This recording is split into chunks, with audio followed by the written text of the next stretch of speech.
from president, it's going to be much more difficult for China watchers to figure out who is the successor, who is going to be next in line. So China watchers need to look out very carefully. Something is happening in China, something the government doesn't want you to see. From angry protests in the streets to shocking acts of defiance against powerful officials, cracks are appearing in the image of a stable, unstoppable China. For decades, the Chinese Communist Party maintained its grip through rapid economic growth and strict social control. But now, the economy is slowing, debts are piling up, and ordinary citizens are starting to push back in ways that few would have dared just a few years ago. Why are citizens risking everything to call out their leaders? How did a real estate crisis grow into a full-blown national emergency? And could this be the beginning of a much bigger shift inside the world's second-largest economy? In recent weeks, unrest has been escalating across China's major cities, with protesters openly voicing their frustration against the government. Crowds have been heard chanting phrases like, "Down with the Chinese Communist Party,"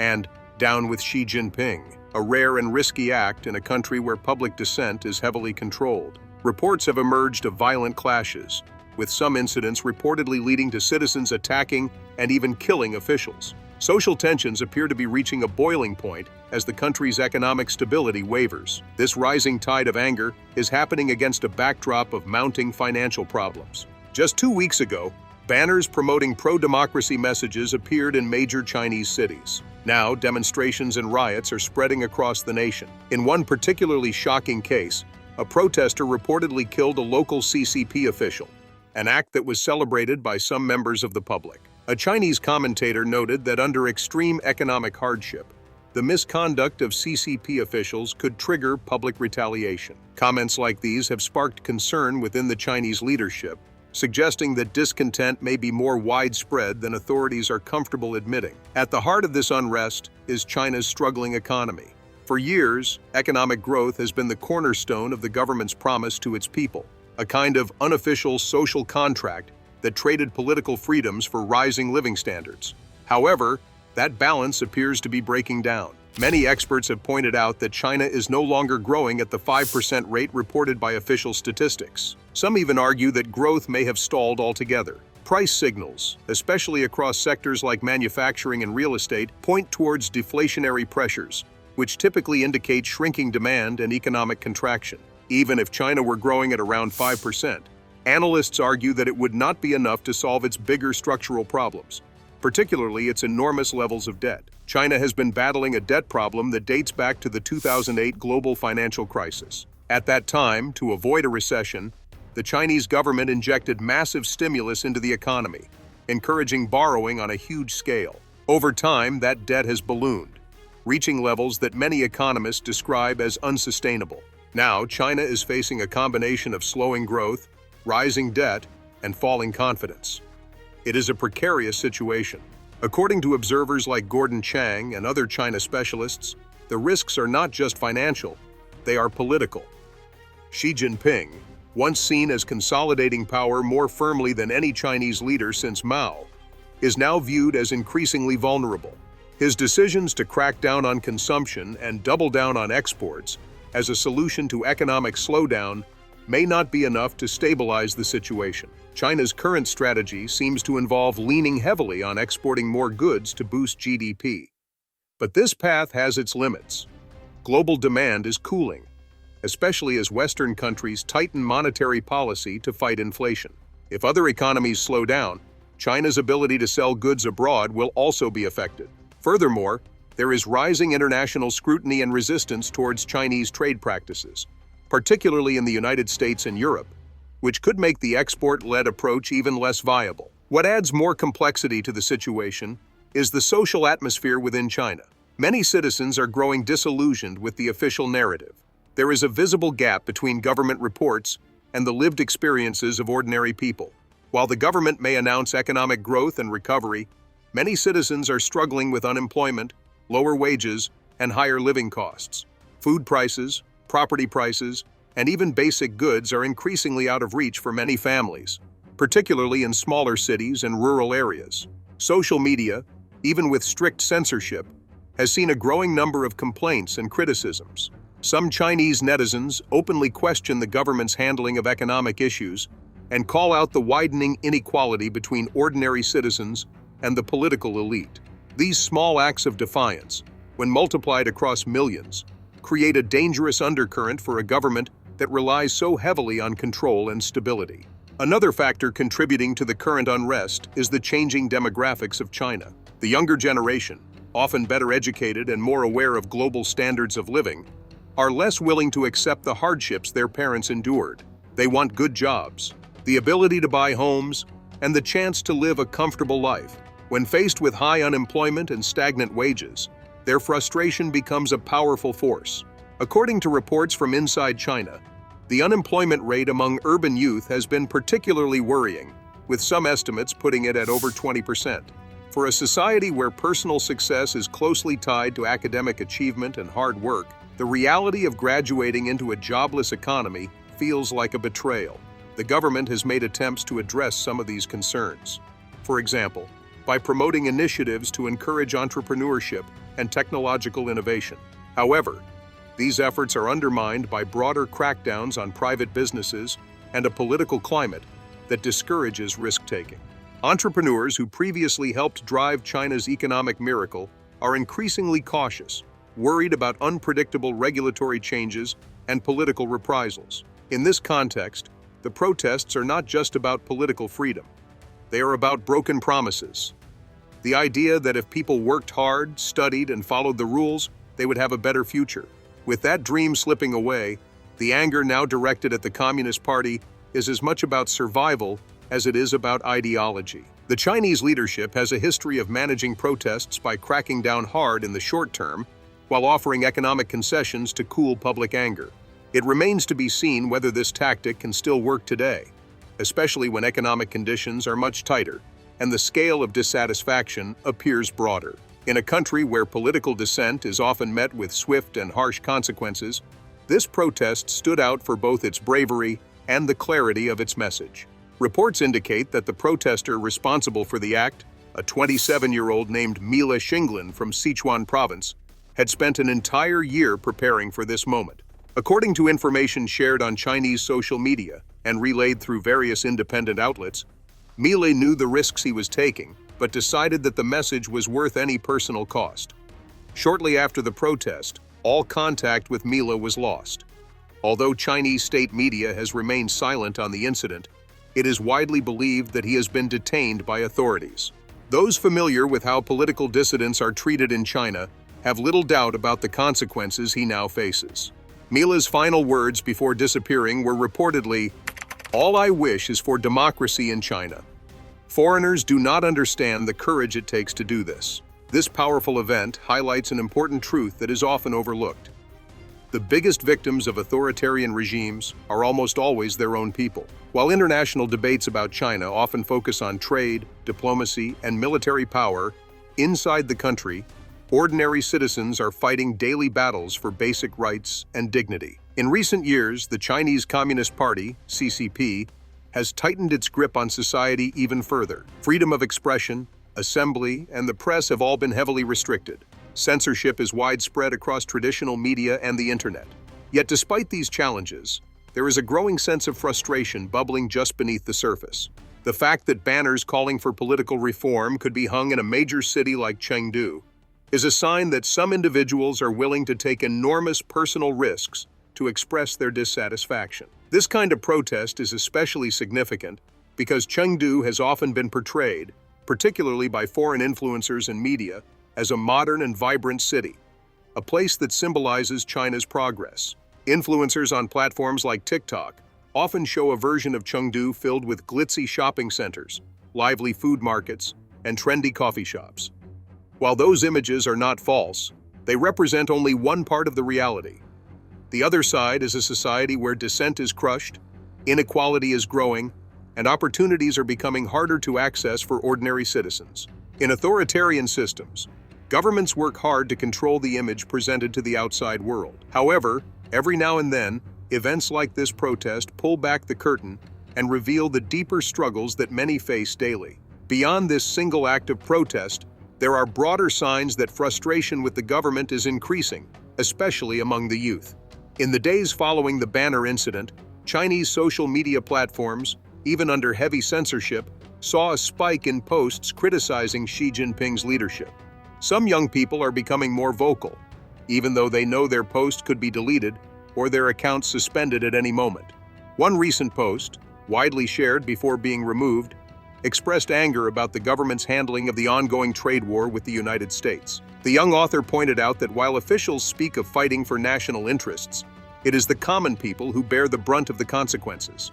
Prices of essential goods like eggs, meat, and fruit have continued to rise. Graduates find it increasingly difficult to secure stable employment.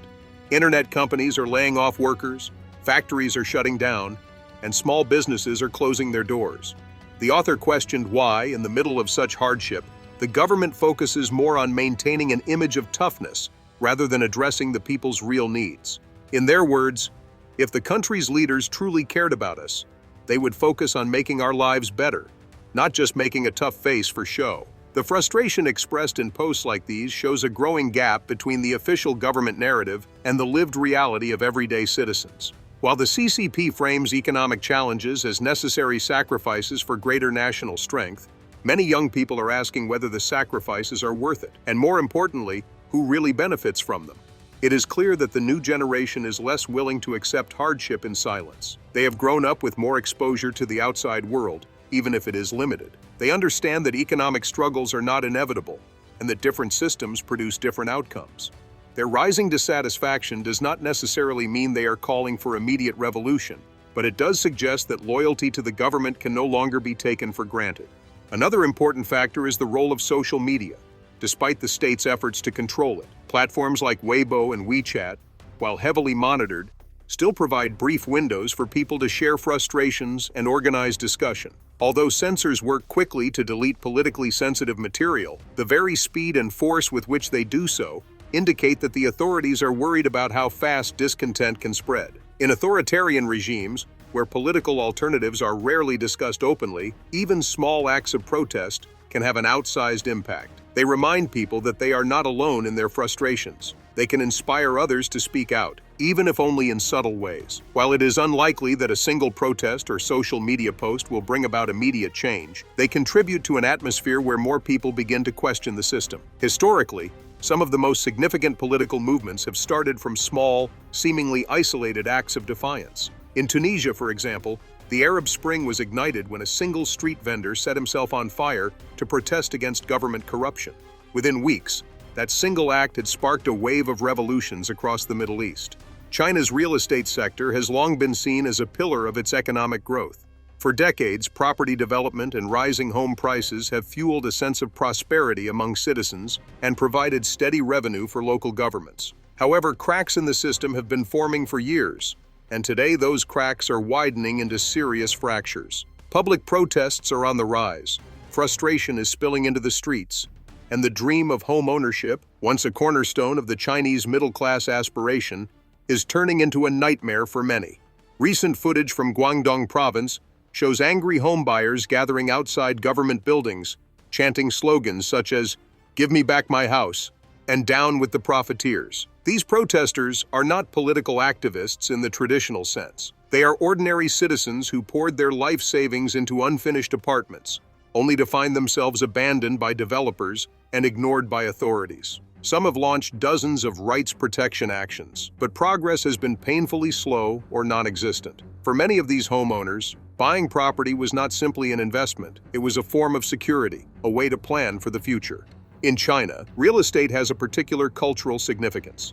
Families often view owning a home as essential for social status, marriage prospects, and financial stability. A man without property is often seen as a less attractive partner, and parents frequently invest heavily to help their children secure a home. Beyond cultural factors, economic forces also played a significant role. Unlike in many Western countries where a wide range of investment options are available, ordinary Chinese citizens have relatively few choices. Much of the most profitable sectors, such as banking, energy, and telecom, are dominated by state-owned enterprises, making it difficult for regular people to invest in the stock market. Real estate, by contrast, was seen as a relatively safe and rewarding investment. For years, prices only seemed to go up, reinforcing the belief that property was a guaranteed path to wealth. This mindset created a self-perpetuating cycle. As more people rushed to buy homes, prices kept climbing, encouraging even more buying. Developers, eager to cash in on the demand, started selling apartments before construction even began. Buyers were often willing to pay in full for homes that existed only as blueprints, trusting that they would be completed on schedule. However, this model was fundamentally unsustainable. Many developers, including giants like Evergrande, began using the money from pre-sales not to build the promised homes, but to purchase more land and start new projects. Instead of finishing one development before starting the next, they kept expanding, relying on an endless flow of new buyers to keep the scheme afloat. This practice, while profitable in the short term, essentially turned the real estate market into a giant Ponzi scheme.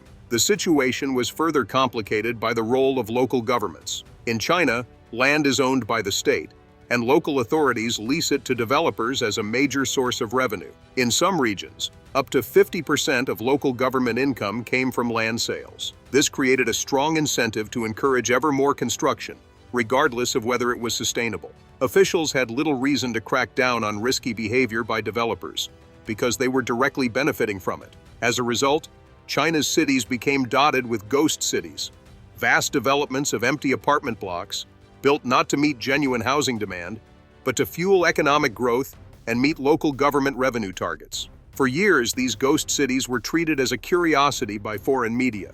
But for Chinese citizens, the consequences are far from amusing. Estimates suggest that as much as 70% of Chinese household wealth is tied up in real estate. With so much riding on property values, the stakes could not be higher. When developers like Evergrande started to run into financial trouble, the ripple effects were immediate and severe. Projects were halted, mortgages were left hanging, and homeowners were left with little recourse. In 2020, the Chinese government introduced the Three Red Lines policy, aimed at reducing debt levels among developers. Companies were required to meet strict thresholds on debt-to-asset ratios, cash holdings, and other financial indicators. While the policy was intended to cool the overheated market, it arguably came too late. By the time regulations tightened, many developers were already deeply overleveraged and dependent on continued pre-sales to stay afloat. Evergrande's collapse served as a wake-up call. Once China's largest property developer and the biggest real estate company in Asia, it quickly became a symbol of systemic risk. The company's business model, based on heavy borrowing and aggressive expansion, crumbled when cash flows dried up. Evergrande's troubles sparked a broader crisis of confidence in the real estate sector, leading to a slowdown in sales, falling property prices, and widespread protests by angry homeowners.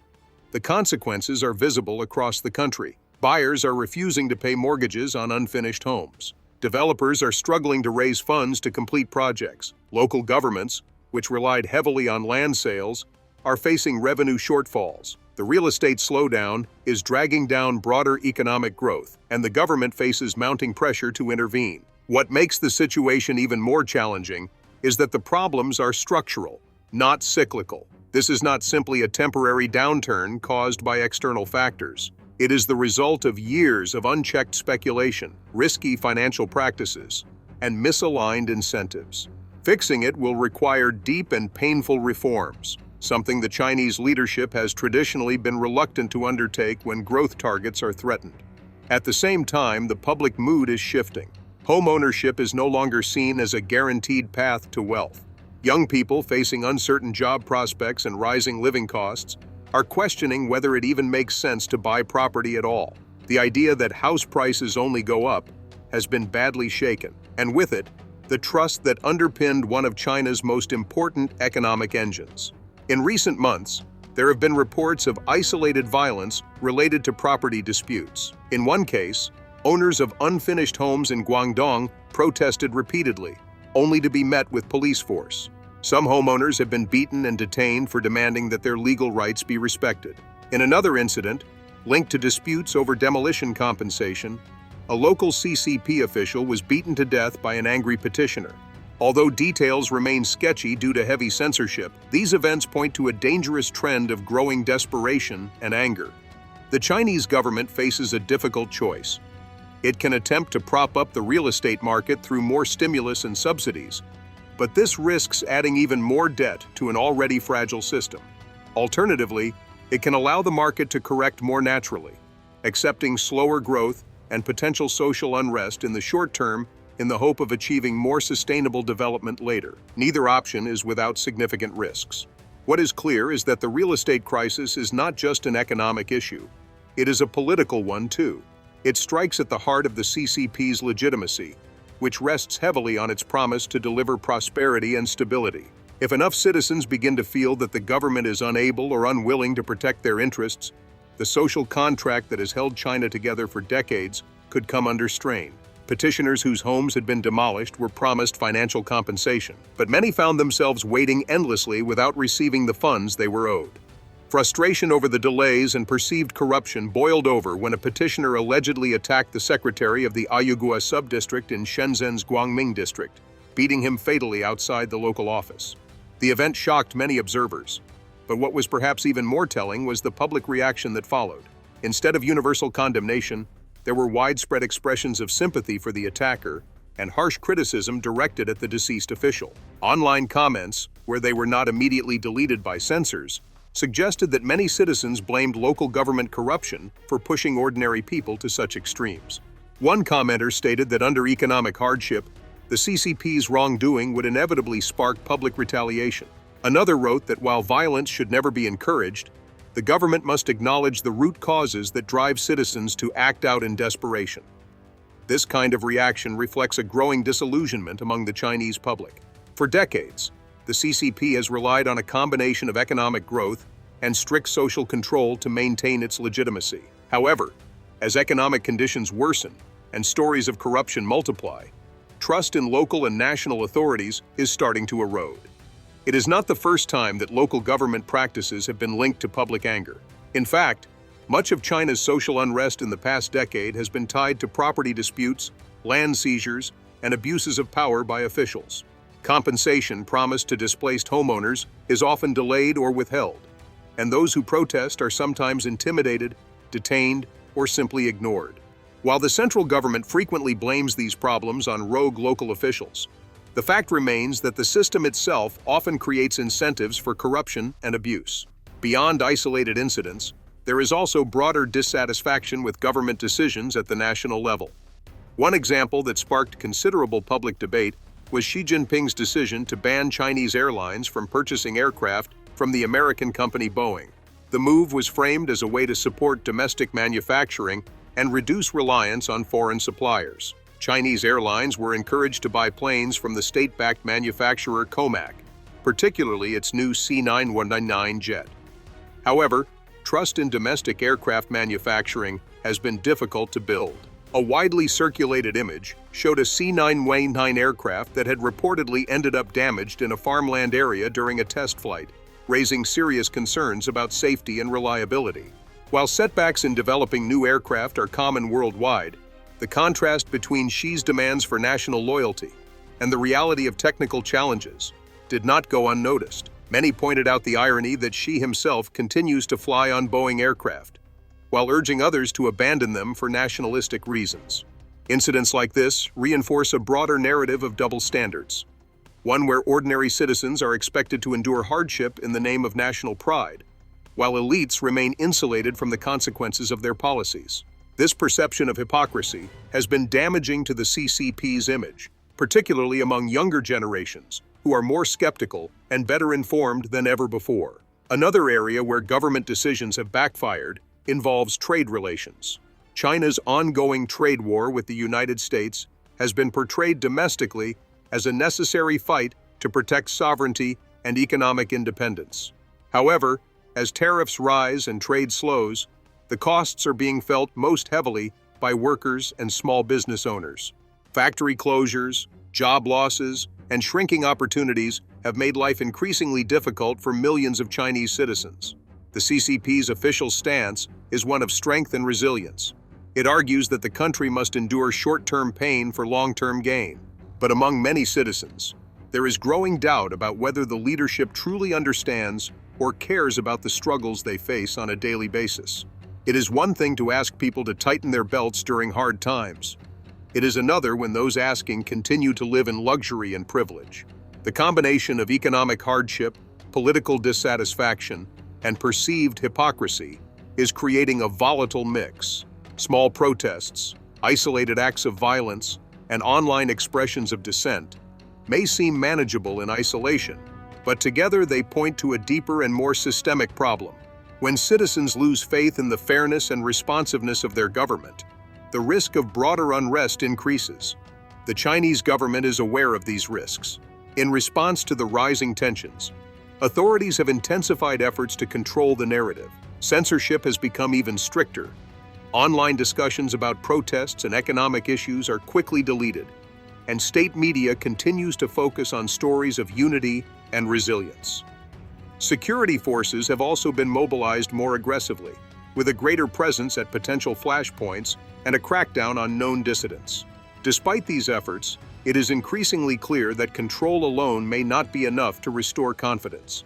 Economic reforms, greater transparency, and genuine efforts to address corruption are likely needed to calm public anger. Yet these measures are politically risky for a leadership that has prioritized maintaining tight control over all aspects of society. Looking forward, the situation remains highly uncertain. China has faced serious internal challenges before and managed to maintain stability. However, the current combination of economic strain, social dissatisfaction, and political frustration may prove harder to manage than previous crises.